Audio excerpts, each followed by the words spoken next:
All right, silly geese, let's good get ideas. this party started! All right, let's do this. Ow! Oh, good reaction. Education! Yes! All right, awesome. Hello, everybody, and welcome to Consoles and Calculus, using video games in the classroom. We have taught folks in some way or another. I imagine we also like video games? Is that a thing we like? No? Oh. They're okay. Alright. So sometimes we like to mash those two things together with either excellent or kind of results, which we will go over in this here panel. But first things first, who are these people? Let's go on down the line. Tell us your name, what your bona fides are, what your credentials are, and what's your favorite snack? I don't know. It's an icebreaker. Why not? Just because I saw you eating snacks. Okay. I'm Chris Hazard. I run Hazardous Software. My credentials are I have a PhD in computer science, particularly with AI of trust and reputation. And I've taught a bunch of kind of random classes. My favorite snack is not this or this. I just didn't get a chance to get lunch, and my glucose in my brain was running low, for those of you who saw my previous talks. And so they brought me this. My favorite snack is probably ice cream. Solid move. Wait, what flavor though? I mean, you got to be specific. Yeah, maybe Ben and Jerry's half baked because it's got the brownies and the cookie dough in it. Solid move. It's a good move. Right. Well done. I don't know how close to stand to stay to the microphone. I'm Ray. I didn't go to school like some of these people here. I have experience mostly in the realm of mathematics education, just because I made a lot of friends with people who are interested in that. I got onto projects doing all sorts of different kinds of things, including game design, but also curriculum development and editing and all sorts of things. So my credentials are largely experiential. Snack. Favorite snack? Favorite snack?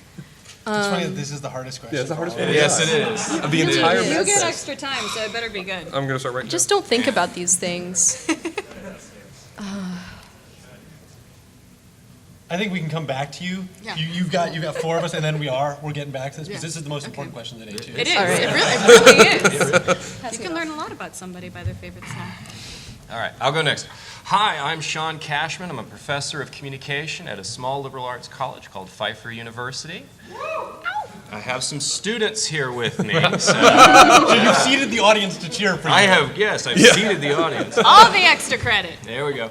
But let's see, I have a doctorate in communication and rhetoric and digital media from NC State. My dissertation, there we go. Wow. My dissertation was on how video games immerse people. So I love games. My favorite snack, you can't go wrong with some good chips and salsa. It's legit. It's legit. Like a hot, medium, like a mild. It doesn't matter. Chunky, kind of smooth. It's all good. It's all good. It's all good. Throw it all together. It's all good. If it's got jalapenos in it, it's great. All right, good to know. Good to know.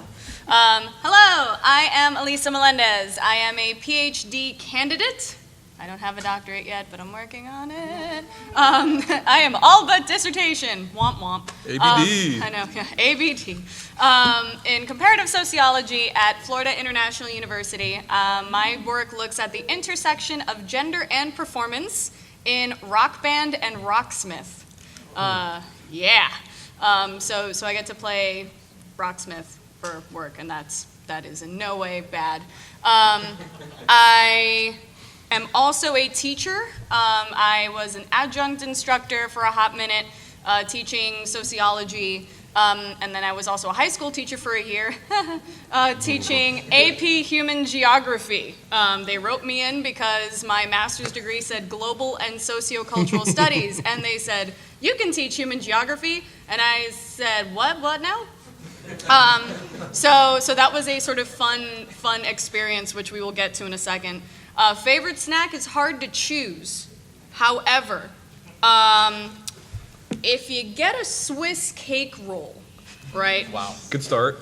And then you kind of like peel off the chocolate, the external chocolate layer, and then you bite the ends, and then you eat the rest of it, that's just like a solid, 10 minutes for me. It's like probably best 10 minutes of my day.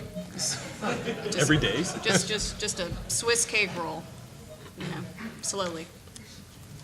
All right, my name is James Portnow. I am a game designer by trade. I feel like I've said this a dozen times already, but I will repeat the exact same spiel. I've worked on games from Call of Duty to Farmville to stuff for Riot. In my spare time, I teach when I can at the college level. I do a lot of work with governments and with school boards and superintendents talking about how we actually practically integrate the games into school systems in order to make school something that every child wants to go to. And then on the internets, I write a show called Extra Credit and another show called Extra History. I've got some of mine here too. Wow. Jeez. Snack? Snack. I run Snack. entirely off panic and desperation, so those are definitely I snack on fear. Sounds tasty. so good, I'd try it sometime. especially other people's. Oh, yeah. I don't know how you follow that up. All right. My name is Joey Gariziak. I have a PhD in sport management, nothing to do with video games at all. And I teach at a university called Shenandoah University, which is about an hour and a half west of here. I have a student here too, but he's actually not at this presentation for some Wow, reason. I don't know why. fair. I know, right? I saw him earlier. I told him to come. It was terrible. I'm that good of a teacher. And I wanted him to come because he was actually in my first video game class that I taught at the university, and he didn't come, of course. Everything's working out great so far. And so, I teach sport management, I teach in the business school, and I love teaching, and I love using what I can to teach to reach students. I taught high school math, 9th grade math for 2 years and realized it was absolutely terrible because I know nothing about math, and the students didn't want to be there, and I was in Georgia, so they just let me teach math. I didn't have anything to do with math at all. They just said, hey, you're a person that can talk, go teach math. That's the Georgia education system. And so I realized I was done with that, but I did like teaching, so I got my PhD, and again, it was in sport management. My dissertation had nothing to do with video games, but I realized if I'm going to have to do research for the rest of my life, it's going to be in something I like to do, and that's video games. So I especially look at how sports and video games have kind of merged together, and that is esports. And so I do a lot of work with esports and research in the esports scene, and that was one of my... Guess we gotta get through this one pretty quick. Does that mean I'm cut? Is that like the Gong Show? No, we're. No, you keep going. Okay, yes, go. Hey, look at me. Hey, I didn't do my favorite snack yet. Stall. Yeah. All right. Woo. All right, saved. So yes, I do teach, and I teach classes now with video games. I teach classes in sport media, and I do incorporate esports and video games into my media class. And then I also teach dedicated classes about global gaming and how games are played around the world to freshmen at the university. So I guess that's me in a nutshell. Snack though. I got it written down. I actually crossed something out because I was going to go with oatmeal cream pies, but I've moved on from oatmeal cream pies. It's either sour neon gummy worms, but I've actually moved on from those now to... You are a fickle man. I am. And I don't like chocolate, but chocolate's involved in this last one. It's vanilla bean ice cream, not French vanilla. I don't know that French vanilla stuff. It's vanilla bean ice cream with hot chocolate mix poured on top of it, the powder on top of it. It is delicious. It's got a little crunch to it too. It's got a little texture. It's awesome. Don't judge. Try it. All right, don't judge. Just try it. Go great on a funnel cake. Hot chocolate mix on ice cream. That is amazing. Yeah, write that one down. See, we're it's good. learning. Yeah. It's fantastic. Did we get a snack? You know those cheeses that are like mad small? The little cheeses? The Baby Bells or whatever they're called? Yeah. Those ones. Yeah. Yeah. They have this waxy aftertaste, but that's part of the experience. The best part is playing with the wax. Yes. Yeah. Carve some numbers in them. You can use them as dice. It's. Hey, Look cheap at that. gaming. We should do that panel sometime. We should. Hey. Okay, awesome. So, next question, now that we know who we all are and what our favorite snacks are, so we know even more about who we all are, in what ways, and then we're not gonna like do this like go around the table thing, just jump in because screw it. Caffeine hasn't kicked in yet. Let's just go. how did we all incorporate video games to potentially teach either gaming concepts or sort of non-gaming courses? I have this picture of the kind That's of your favorite snack. chocolate-covered broccoli, if anybody enjoys chocolate-covered broccoli, to kind of denote the idea that maybe trying to use video games in an educational setting can often be seen as trying to coat broccoli, something that could be relatively appetizing, in a nice palatable exterior, which doesn't necessarily work unless you're into that sort of thing, which, you know, we don't judge. But oftentimes that could be the case and it could often fall flat. So in what ways have we all sort of done that, either a gaming course or a non-gaming course incorporating video games into education? I can get started on that. Go ahead. So I work with, I think, probably the most hated subject, which is mathematics. When you talk to, are you a math fan? We can talk. There's some of those left. Most people have just viscerally strong hatred towards math because they've been hurt by it. And no, you laugh, but it's true. Almost everyone has some kind of grief story about their trauma, and I don't use that word lightly, in a math classroom where they carry that with them for the rest of their lives, and then impart that onto their kids. So in math games, what I strive for is to create intrinsic mathematics in gaming. What happens a lot is you get the chocolate-coated broccoli, especially with math, where you get the what I call the math blasters. You have all of the mechanics of a game, and then you kind of put some math on top of it. You have a shooter, and then you're shooting by solving an equation. That is extrinsic mathematics. I'm looking for ways to help people to gain an intuitive appreciation for mathematics by creating mechanics that cannot be made about something that isn't math. So, like an example is that you can't make Sudoku about world history. That is an example of intrinsic mathematics. And I think games are a really good place for people to get this relationship with mathematics that they're really lacking. Well, if you study game theory, it's a lot of math. It is math. So I'll let Chris tell you all There's the about math that. side down there. Yeah.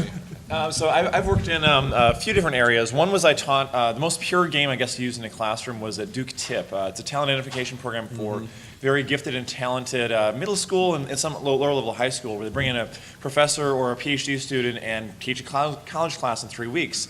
And the class that I taught was programming. Kids had never, well, other than a few of them, had never programmed before, but by the end of 3 weeks, each of them had made a game on their own in Java, not like a game editor, but just, here's a few libraries to do some rendering, make a game, make whatever game you want, we'll provide the tools for you. That was a resounding success. Granted, the students were very motivated to begin with, but that was a lot of fun, and I saw some really creative games that pushed them, don't just make a game that you've seen before, make something new. I've also used it, I guess, in a kind of different sense. I taught a undergrad / it was like kind of an upper undergrad / grad level course on e-commerce at North Carolina State, and that covers game theory and really a lot of focus on the AI behind trading and purchasing and things like that behind companies, so you can have an AI that can trade on behalf of your corporation.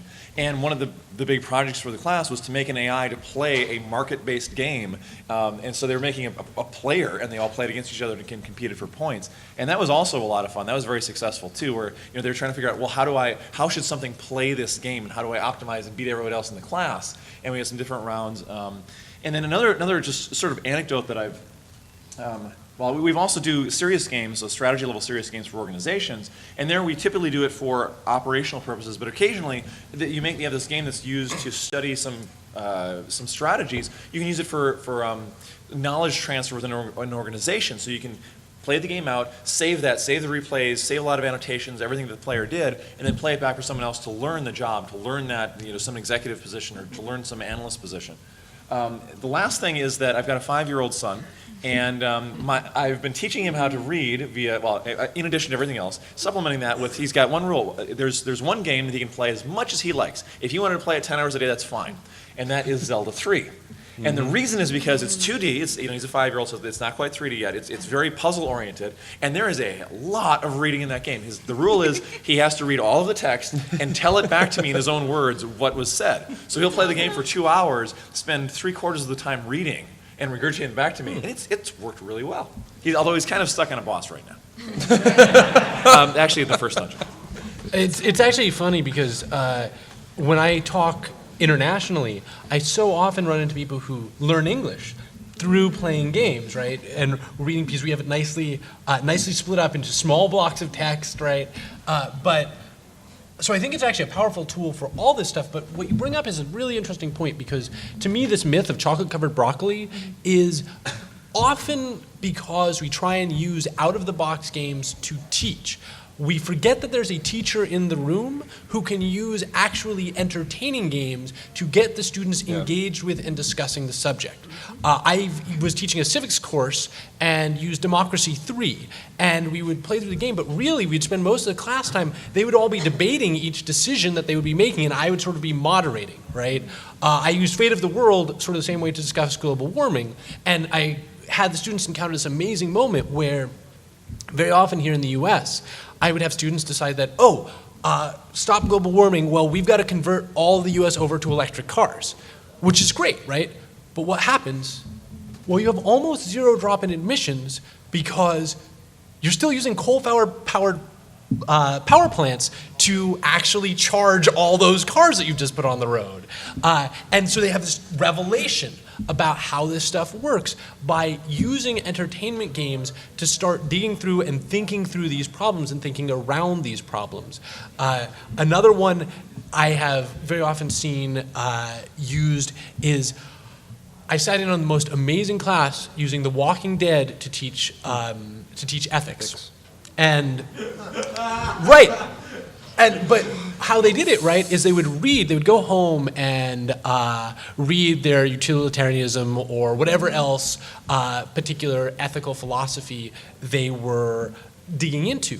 But that stuff's all really abstract and hard to get students to focus on and to think has any impact on the real world, much less get the practice with it that actually makes it useful. But then as soon as you go into class and you get a Walking Dead decision, all that stuff, you can talk about it from all those perspectives you've been reading about at home, and all that stuff suddenly becomes practical and useful in a way that it otherwise never would. And so to me, when we're talking about chocolate-covered broccoli, what we are talking about is the math blasters and things like that, which are educators who are amazing subject matter experts, not talking to game developers who are entertainment experts and engagement experts. And this is one of the big problems we have. And when you're just getting one of those two groups trying to make an educational game, it usually falls apart. And that's why it's better to have the teacher be the instrument that joins those two. Yeah. And I've used entertainment games as well in my classes. I teach in sport management classes. There's a really easy connection when you play games like Madden and you do manager mode to teach people things like how to talk to the media, what to offer for concessions, the prices you set for concessions, the contracts, the trades, negotiations, drafting, all these kind of things that I actually do teach my sport management students how to be a general manager and be a manager in general. It kind of works. And so I teach the concepts using a game like Madden, which is an entertainment game, and trying to sell your dean that, hey, I want to use Madden to teach my class. He's not really keen on letting me do that because it's an entertainment game. And I tell him, well, yes, it's entertainment, but there's no reason why, A, they can't get something out of it, and B, why education can't be entertaining as well. Because education doesn't have to be entertaining, but it can be entertaining. And I think that students do get something out of it when you do incorporate some entertainment aspect into what they're learning and make sure they're actually getting something out of it. The thing about Madden or the show or NBA 2K, any of those sport games, is that the manager mode is a little watered down. It's very restricted. And so there are other games that are made for educational purposes, like Out of the Park Baseball, that deal a lot with sabermetrics, which is real big in baseball right now, looking at advanced analytics and statistics. And I'm not a math person whatsoever. But students do get a lot out of that game because it teaches math and how to use these advanced analytics to be a general manager and put the best team on the field for the cheapest amount of money possible, which is basically what sabermetrics is. So I've used sport games to teach sport management concepts, is how I've used these in my classes. And so entertaining and non-entertaining, I think that at the end of the day, it's a sport and it's a video game, so it's going to be entertaining a little bit anyway. All right, I'll jump in here.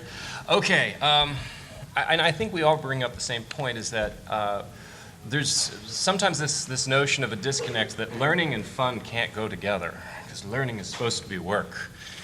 And therefore, if it's fun, then how can you learn, right? We have to have that work component. But the real key is that you can use anything really in an educational context as long as you use it strategically in a way that supports whatever it is you're trying to impart on the other person.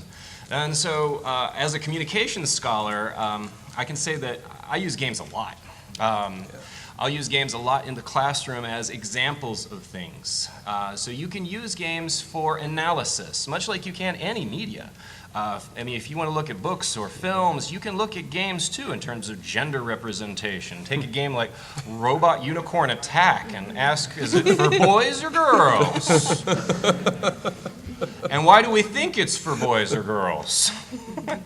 Or likewise, you can take it and use it for illustration. So oftentimes we'll take games, and games provide structure to a concept. So you can take, in classic, gaming literature, we have things like the prisoner's dilemma, where it helps us teach a very complicated idea about what motivations are behind people, right?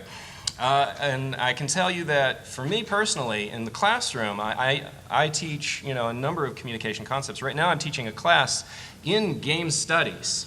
And so some of the students back here are taking that class now, or have taken it, where we look at games as social artifacts, as cultural artifacts, as aesthetic artifacts, so looking at the art behind it too. So as a human product, as a human creation, there's just a plethora of things that we can do with games.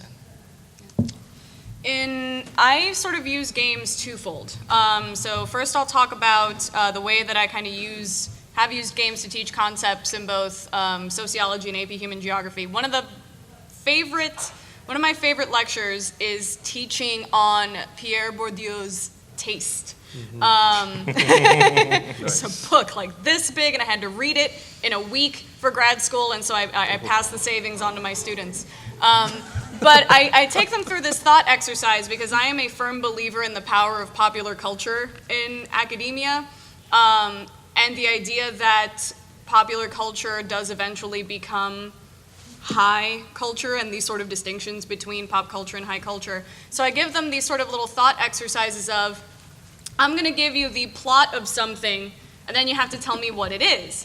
And so I give them things like, the characters are mute, save for a small chirp. You have to somehow find a way to communicate with this person across a vast wasteland, and you're trying to get to this mountain far away, and the mountain might be a metaphor for heaven, and the soundtrack to this thing was at one point nominated for a Grammy or whatever, and they're like, oh, this is like a foreign film or something. It's like some sort of artsy thing. Was it also nominated for an Oscar too? Like, what might I be referring to? Journey, exactly. I'm like, nah, it's a video game. And they're like, what? Video games can do that? Yeah, boo. They can. And especially deviance. The deviance chapter in sociology is one of my favorite things because I always put up an anonymous forum up telling, what's the most deviant thing you've ever done? And it kind of shows off what people define as the rules of society that they then have broken. And I say game worlds are basically built-in societies that have their own rules, right? So what's deviant here might not be deviant somewhere else. And try to think about what might be, for example, the most deviant thing to do in Grand Theft Auto. Obey the law. Obey the law, right? Stop at a red light. Stop at every red light. Use the actual rules of the road when driving. And they go, oh, was like, yeah, that's because it's a mini society that socializes you to act in a certain way, right? So the idea that when you're using voice chat, the louder you yell, the faster the clerk puts money in the bag when you're stealing from a convenience store. You could probably be yelling anything you want as long as it's loud, but people still use the typical words. People still get into the role, even though they could be yelling anything. That's how socialized they are into that particular world. So and they get it, right? And as an educator, getting that aha moment is like, I'm a singer, so it's like the equivalent of having someone sing along with you on stage. It's a glorious feeling because they're going to take that with them forever. But another cool thing that I've liked to do, especially now that folks are growing up with games like, for example, Minecraft, which actually gives you the tools of creation. In AP Human Geography, we had a multicultural day for the entire school, and every department had a different region that they had to cover. And I had, I think, Southeast Asia and the Pacific, which is like everything. So I got some beautiful Taj Mahals. I got some beautiful people making all sorts of really cool food. Reaping the rewards of students making food for us. But then I had this one student, and I told them, look, whatever way you feel most creative, do it, right? If that's a video game, go ahead and do that, right? And I actually had a couple of students bite, and one of them made a replica of the Universal Studios in Singapore in Roller Coaster Tycoon. And I had somebody who, I could have given this person like a bajillion A's and called up every single one of their teachers to give them an A too, and whatever their class was. They made a damn near 2-scale replica of the island of Palau in Minecraft. Right? And there's a video online that I'm sure I'll probably post it at some point, but like to the airports, right? Built the runways, built the planes, built the only McDonald's on Palau where it was supposed to be, built the city hall, and then took us on a tour during the presentation. And I said, people have this technology available to them, and that's a person that has researched the island of Palau, the exact terrain, the exact road system. If that doesn't mean they know geography, I don't know what that means, right? So it's not only using the tools of a video game to teach, but also giving the opportunity for students to use the tools at their disposal to show how they've learned. Well, and I always think that the Minecraft example brings up a very important point about games and teaching, because Minecraft is one of these great modern tools for breaking into an area of teaching that we have never before considered teachable. Very often, and I have this discussion a great deal with educators who are used to our current system. In the 21st century, there's been lots of studies that show that to be successful, one of the things you need is to be creative, is to have certain, no matter what field, whether you're in finance or whether you're a rock and roll musician. Creative finance is an interesting topic, but what's fascinating is, for the last 150 years that we've had sort of our current education system, we've said creativity, well, it's one of those things you either have or you don't. You're either really good at it or you're not, and you're just stuck with it. But I believe, and there's lots of evidence to show this, that creativity is actually a teachable skill in the same way that math is. You may not ever, some people may be genius, right? Some of us may never be world-class mathematicians who are breaking new boundaries, but as a society, we've said we can get everybody to at least be able to do algebra, right? We've said that as a society by the standards we set up for our schooling. I may not be 100% accurate, but that's what we've said as a society. We can get you from knowing... We're trying. Right, but we can get you from knowing no math to knowing a lot more math and being a lot better at math. And we can do the same thing with creativity. And seeing a whole generation of kids growing up on Minecraft, I believe we're seeing that right now, and I think will actually benefit the world a great deal. And in the classroom, as we go to teach these things, this is one approach we have to teaching subjects like creativity that we haven't approached before, that we don't have a curriculum for. Cool. Yay, teaching. Awesome. So, hooray! I believe the children are our future.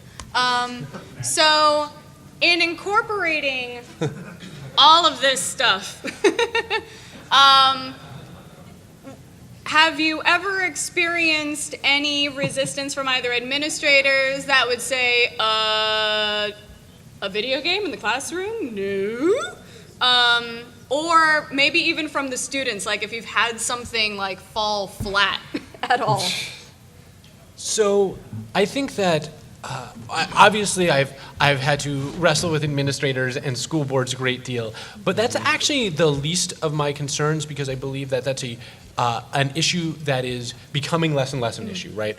Both generationally and just as people start to realize the value in these things. One of the biggest problems that's facing games is game literacy amongst your students, right? We have a vastly, everybody in this room probably has no problem picking up a controller and playing a game. But there'll be plenty of people in classes that you take who have never picked up a controller in their life. And so it's fundamentally unfair in some ways for me to assign you as homework or whatever to go and play a video game. Because let's take homework in general. We teach you to read in order to know that you will have the minimum skills and tools required to read the few sentences that explain your homework, and so we can assign homework that has sentences on it. We've never done that with games, and that's a place where I run into problems, is assigning classes that are not at the very beginning of their schooling career and have very different levels of game literacy, games in the classroom. From administrators, and I mentioned this earlier, like it was hard to convince my dean that I wanted to use an entertainment video game to teach a sport management lesson. But even beyond that, from upper administration, writing a research grant for them to buy you a 65-inch TV and an Xbox One and a PS4, it doesn't go over real well a lot of times, but they did let me do it. So apparently I wrote it really well somehow. So I do have a 65-inch TV and an Xbox One and a PS4 with about 8 video games in my office, and it's not a big office. It's like a movie theater. I'm trying to play these games and get students in there. But it did happen, but there was certainly some resistance in trying to get that grant. It took a lot of probing and prodding and using Dr. Kent Norman's research on immersion to convince them that I actually need this equipment for my research. It is actually real research. I'm not just playing video games, even though usually I just play video games. And so I did get some resistance there, but as we go forward, James, like you were just saying, it's becoming much more accepted now than it ever has been. And my dean is completely on board. He set up a video game tournament, or put me in charge of a video game tournament in the fall, where the winning student got free textbooks for the spring semester. And we're doing it again next fall. And so he is fully on board with everything I do with video games now, but it took a lot of convincing to get to that point. It took a lot of work. It took about 3 years of constantly being in his office telling him, here's the research I'm doing, here's why it's viable, here's the articles I've written, here's the chapters I've published about video gaming. And for him, he's a business dean, here are the business numbers behind video games. It's a huge industry. And so he finally got onto it. Now he's all about it. So there was certainly a lot of resistance, but it has definitely gone away, and it's the exact opposite of resistance now. Yeah, I would reiterate your point there. I've been called in by my dean to give presentations to other faculty on how to use games and to gamify, which is the big term they love, gamification in education, because it just rolls off the tongue and sounds so edgy. But to teach other faculty and recommend them. But you're right, because I think I think you both hit on it on a really key point. When we try to use games in this context, we have limitations. If you only have one controller and one screen, and you've got a class of 200 people, guess who's playing? Just one. Probably me. Yep. And as much as I love playing for other people, it's not as engaging as I would like it to be. So those can be definite challenges, thinking about ways that you can get your entire class involved. So the times that I've used games to teach, as I mentioned before, in North Carolina State or at Duke Tip, those were really easy because the course was on that, like game, programming with gaming. But I do have one customer that we had. This is a fun little story. So we do serious games. Look at this very high-level strategy, serious games. And this particular customer, I'll say they're well into the upper two-digit $billion-a year organization. So this is quite a large organization. The CEO was all gung-ho about this. We need serious games in this, and was just super excited. Brought my company on to do the contract for them, and almost immediately, like right after we're on contract, 3 days in, the COO, who's a real just hard guy, real pragmatic type, sets up a formal meeting with me with 10 of the directors, and comes in and chews me. I was like, so what are you doing for us? And it took about an hour, but he, in the end, was convinced that it was at least something worth pursuing. And it was successful after that. But that was it was a little intimidating in the beginning. Yeah. Have you had anybody not enjoy your games? Or enjoy them? So the particular game that I worked on, it was a fun little NSF grant. It was called the Contemporary Studies of the Zombie Apocalypse. It was a series of mini games that were in a kind of module with some text adventures and some sort of just mini in-browser flash games type thing. And I was on that grant designing the games, working with a developer and a writer to do that. And since it was an NSF grant, I don't know where it is now. I don't know what happened to it. So there it is. yeah. Thankfully, in terms of my college pursuits, my chair was a professor who was known for teaching a segment of his course called The Individual and the Avatar in his Individual and Society course, and talking about the connection between your fleshy self and your virtual self, because I do not engage in digital dualism. It is all real life, just some of it is digital and some of it is fleshy. That's it. And so thankfully he sort of helped pave the way for this kind of being okay.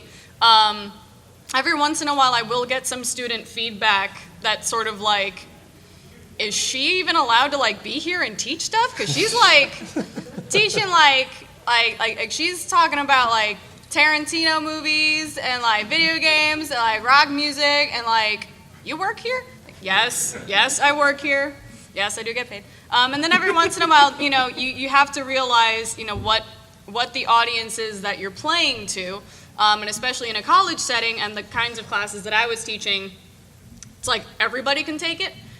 So kind of trying to keep in mind, the exact sort of everybody has different literacy in terms of games. So acknowledging that you have to kind of diversify your portfolio and not assume that everybody in the room knows exactly what you're talking about. Make sure that it's not too inside baseball.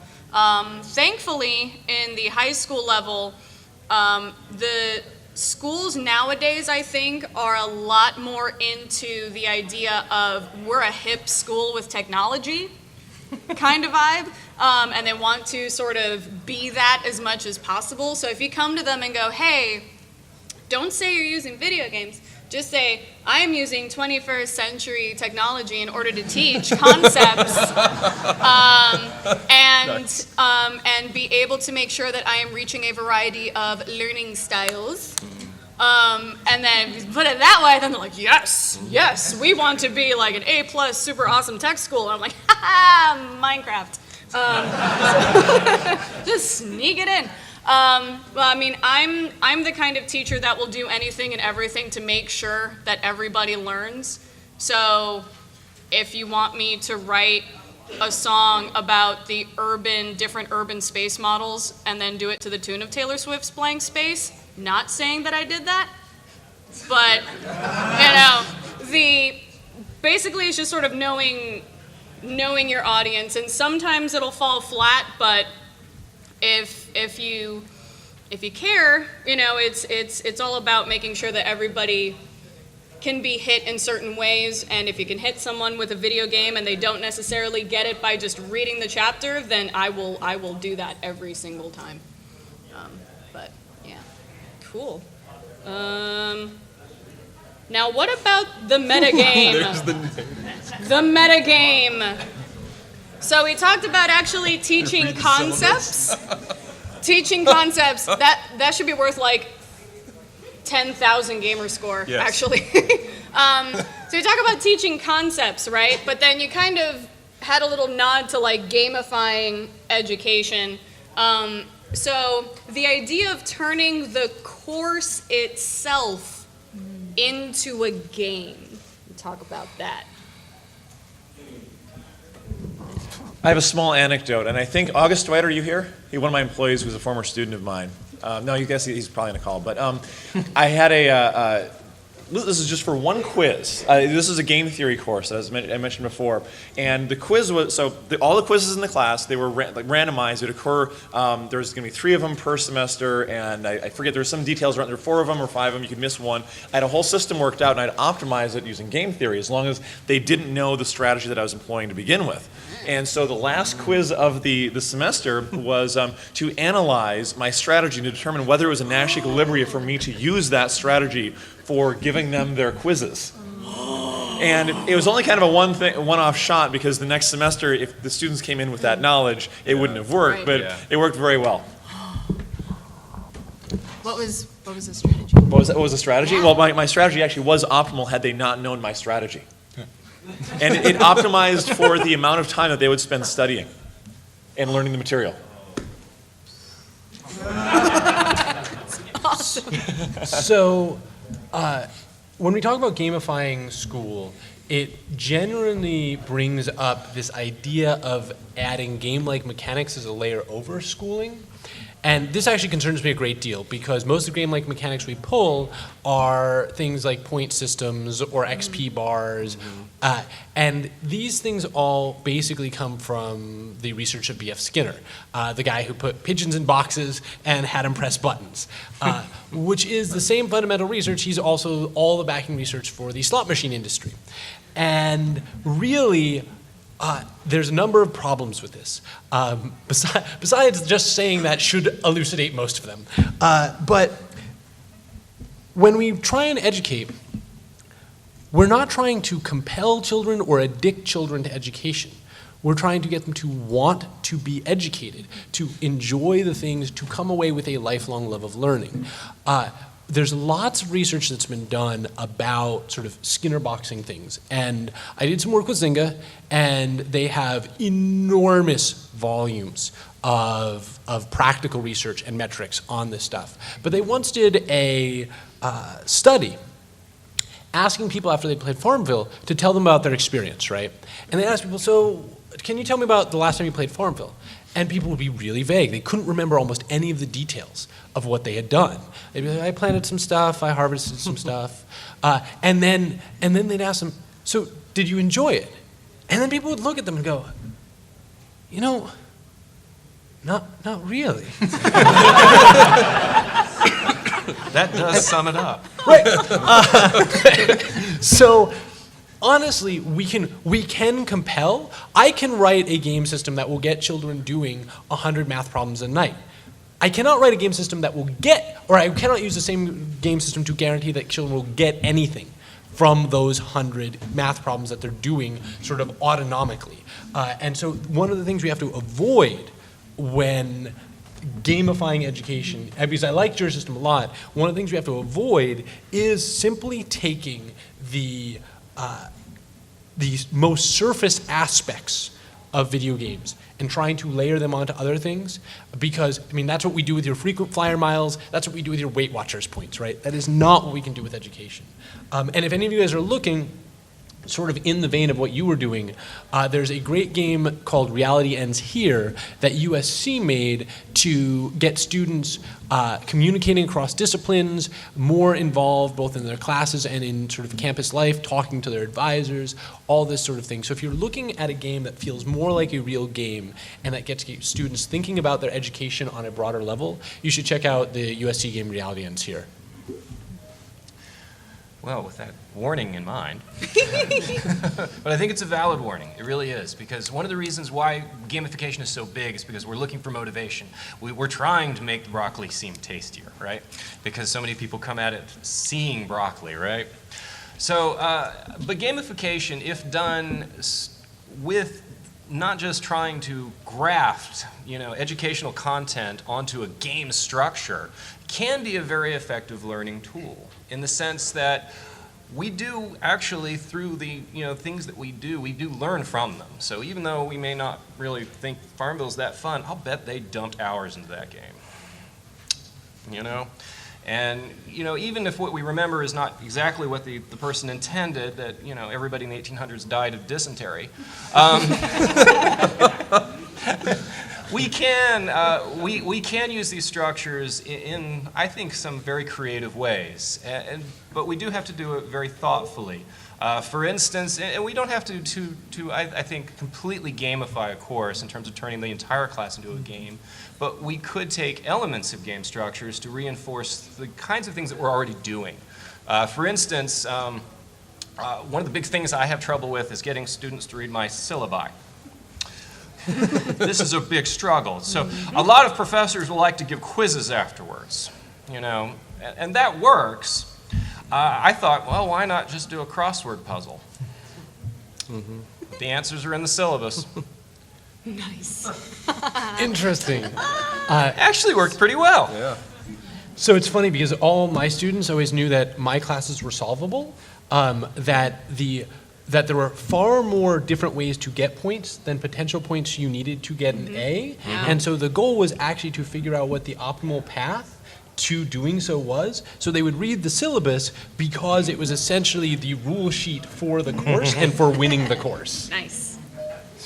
Should just label it that way. I had my professor, bless his heart, who loves games and is a total nerd, and I'm so happy to have him be my dissertation chair, tried to do this because the university instituted these clicker things where you could vote for stuff and then it would display the stuff. And basically he turned that, I am hearing groans because you've had to encounter them. So he used that to take attendance.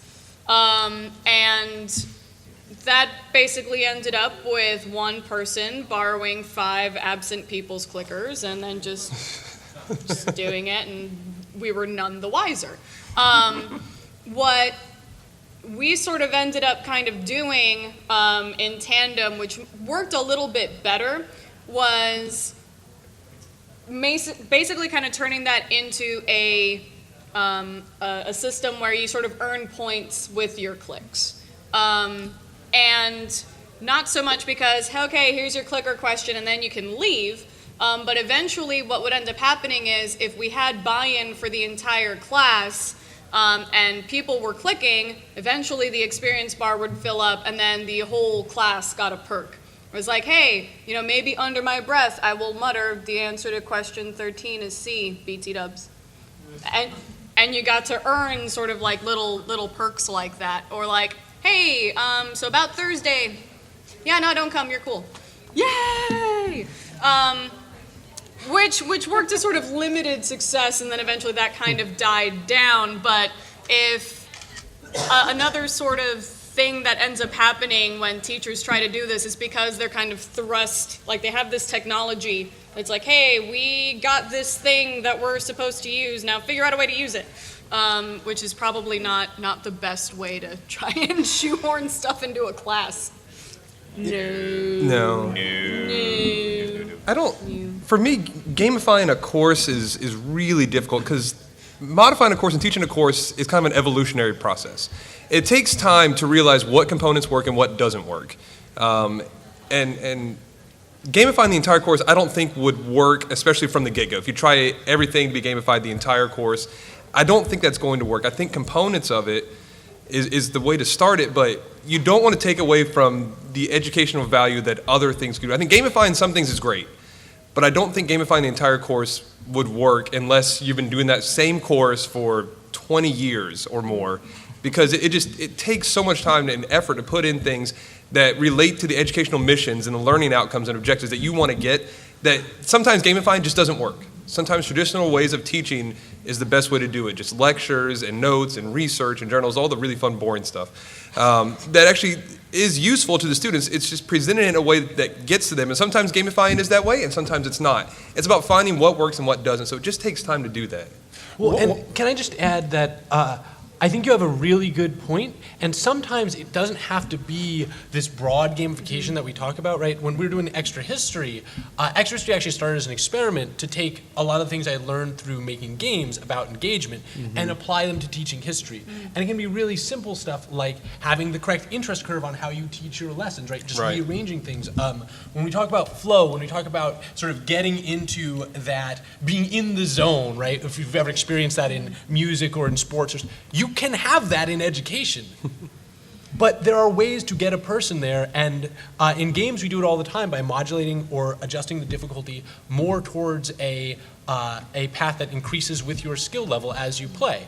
If you look at most textbooks today, you open up a math textbook, and on any given assignment, the questions are randomly scattered, right? The difficulty is kind of arbitrary across the board within any assignment. All we have to do is rearrange those to be, and we're not going to get everybody, but we can use a lot of these game techniques that we've learned from making entertainment to make that experience better. I think there's a strong nuance there too about many skills are perishable and atrophy, and a lot of times, as being an educator, you want to make sure that people retain things as much as possible. And there's a curve. You tell them once, they'll forget. Tell them another time, they'll forget a little bit slower. Experience, they'll forget it even slower than that. But in games, many of the most fun mechanics are, I don't want to worry about the sword breaking, or I don't worry about me dropping down a level, because you can do that for some resources, but if you do that on everything in the game, it becomes really bogged down and it's not very fun. But that's really how we learn things. So I think that it's not to say that it can't be done, but there has to be a lot of nuance around those types of curves and review. And but it's really interesting that you bring that up, because we use obviously the same system when tutorialing in a game, right? We teach you something. The only difference is, okay, so we teach you something, we have you repeat that thing, then we show you why it's fun. Then we teach you the next thing, right? Then we repeat the first thing so you remember it, and then we combine those two things, and then we show you why they're awesome together, right? So maybe just that one extra step could help a bunch. Yep. Cool. So I guess we're supposed to go until like 5 or something? Yeah, we're near out of time. Perfect. We're educators. If you have time in the next 8 minutes or so, ask us anything. Ask us things. You have a hand up. Hello. Yeah, I actually I just basically got my master's in physics, and I actually integrated a lot of these different techniques and stuff into a classroom. So one of the things I found was my attendance after a while, because I had it set up to where the students could acquire points however they wanted. I had some people just do homework, I had some people just do tests. And after they acquired so many points to get whatever grade they desired, I started having a drop off in attendance. And I haven't really found a good way to solve that problem. Do you guys have any suggestions off the top of your head, or? So, question, have you seen a drop-off in learning outcome? Not really.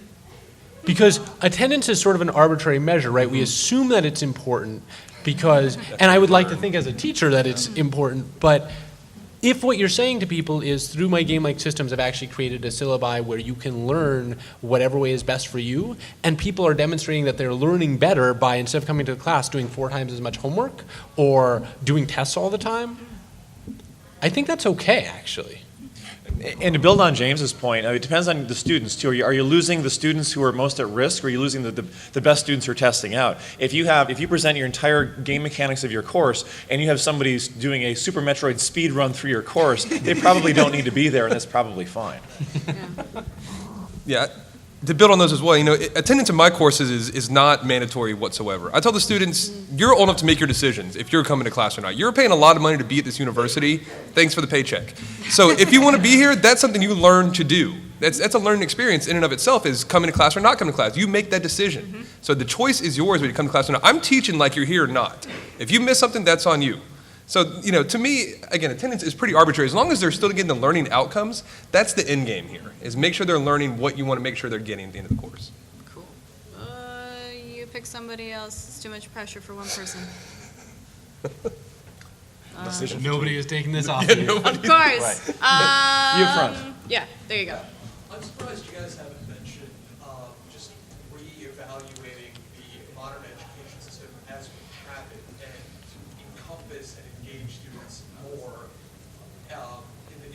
realm of, I'm surprised we haven't mentioned like tangential learning. So, this gets into a much, much larger discussion because you can say that this modern American school system is the best it's ever been at doing what it was designed to do, but it was designed to bring a agrarian society into the industrial age, not an industrial society into our information age future. There are major things that we do have to think about, but that is like 7 other panels.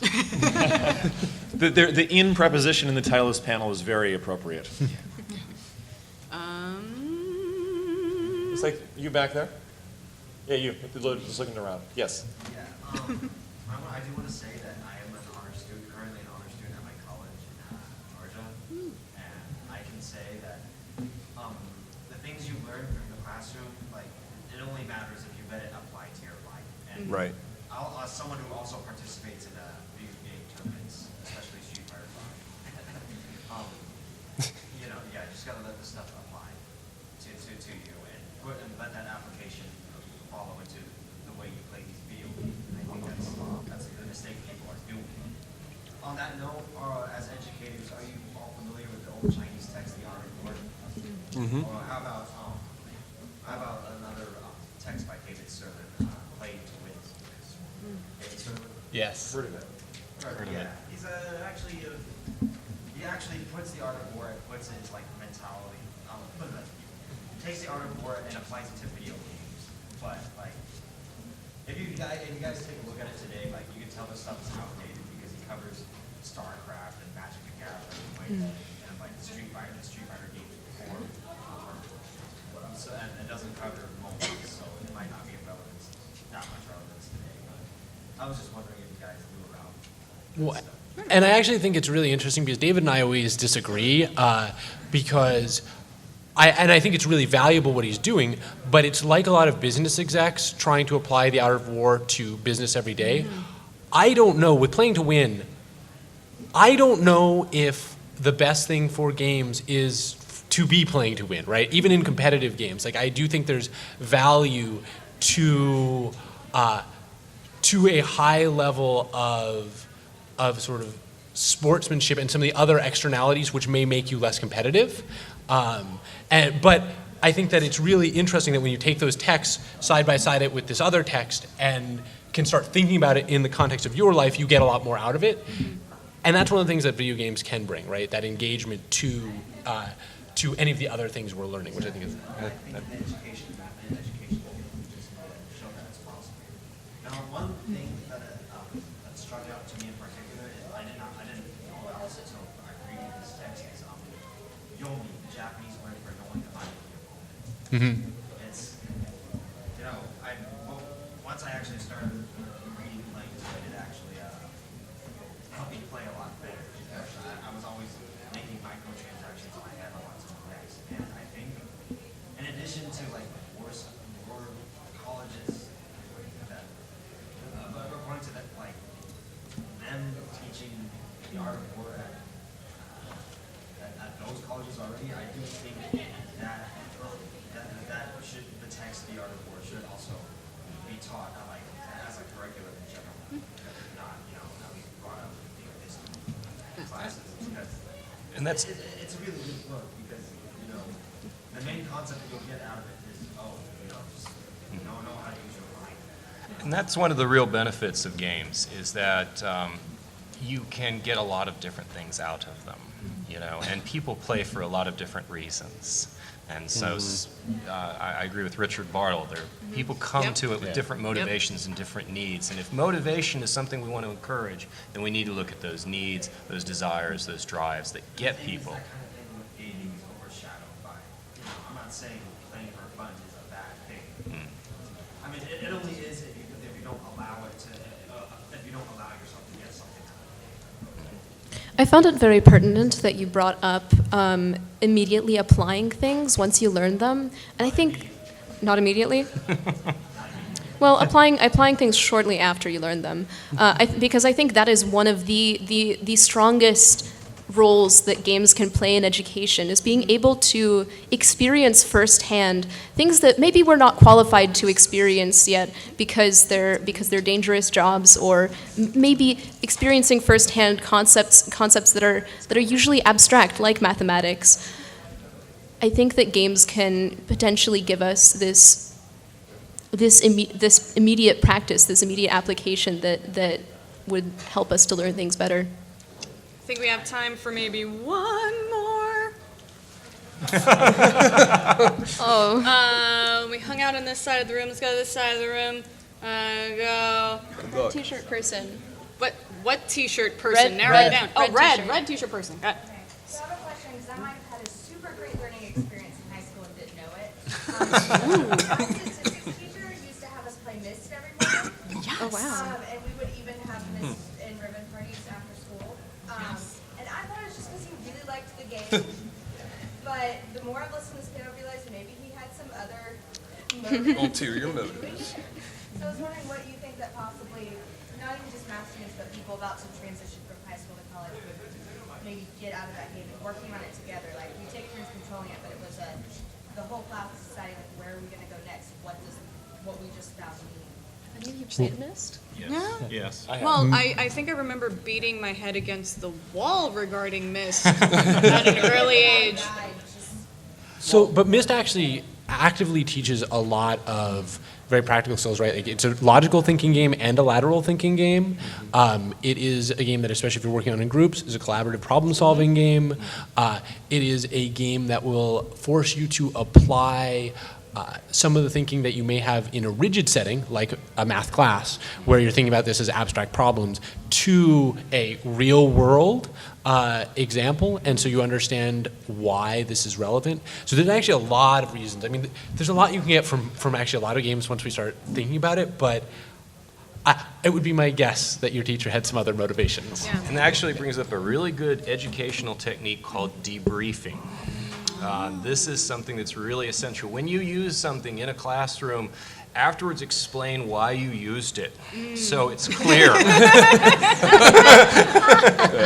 Because sometimes we'll get it, but other times it's helpful to just say, this was where we were going. I hope we got there. Yeah. It was fun, and he'd buy us pizza after school, so we were just really enjoying it. He could have been preparing you for study groups or things like that, because depending on what path you take in college, it could be more challenging. For example, if you're taking physics courses, you're going to be a physics major, sometimes people need those study groups and need to learn in those collaborative environments. And if you sailed through high school, especially, you said it was an honors course?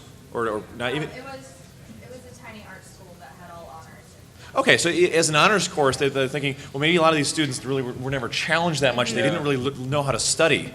And so let's have them learn how to study through this game. Just hypothesizing. All sorts of stuff. Okay. All right, thank you all for coming. All right. Just come hang